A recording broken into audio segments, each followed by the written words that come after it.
ایک صاحب کہہ رہے تھے کہ تعزیہ اور نذر و نیاز یہ خرافات ہیں، تو یہ کس حد تک درست ہے؟ جی، جہاں تک سوال ہے تعزیہ کا، تو اس کے بارے میں یہ کہوں گا کہ جن صاحب نے یہ اعتراض کیا ہے وہ عربی، فارسی اور اردو میں تعزیہ کے معنی سے واقف نہیں ہے۔ بالکل، ان تینوں زبانوں میں تعزیہ کے معنی مختلف ہیں، عربی اور فارسی میں اور معنی ہیں، اور جو ہمارے یہاں بر صغیر میں تعزیہ جسے کہا جاتا ہے اس کے معنی اور ہیں۔ ہمارے یہاں بر صغیر میں جو تعزیہ بنایا جاتا ہے یہ در حقیقت شبیہ ہے امام حسین علیہ السلام کے روضہ مطہر کی،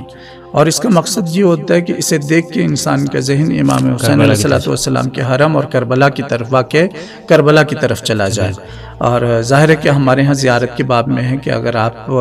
کربلا سے دور ہیں تو آپ دور سے جو ہے مثلا امام حسین علیہ السلام کی زیارت کر سکتے ہیں۔ اس کے بارے میں چھٹے امام کی ایک بہت خوبصورت روایت ہے کہ جس میں یہ بیان ہوا ہے کہ اگر آپ مدینہ سے دور ہیں اور پیغمبر خدا کی زیارت کرنا چاہتے ہیں تو آپ اپنے ہاتھوں سے قبر کا نشان بنائیں اور اس کے اوپر پیغمبر کا نام لکھیں، اور اس کے بعد جب آپ یہ کر رہے ہوں تو اس وقت آپ نے غسل کیا ہو، آپ بنا کیا رہے ہیں، ایک شبیہ بنا رہے ہیں، ہاتھوں سے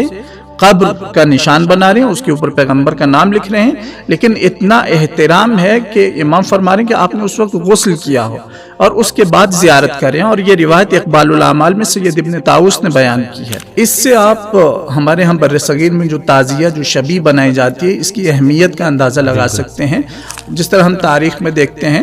کہ واقعہ کربلا کے بعد بی بی ام البنین بقیع میں بیٹھ کے 5 قبریں بناتے تھیں، امام حسین علیہ السلام کی اور اپنے بیٹوں کی قبر بناتی تھیں۔ در حقیقت بی بی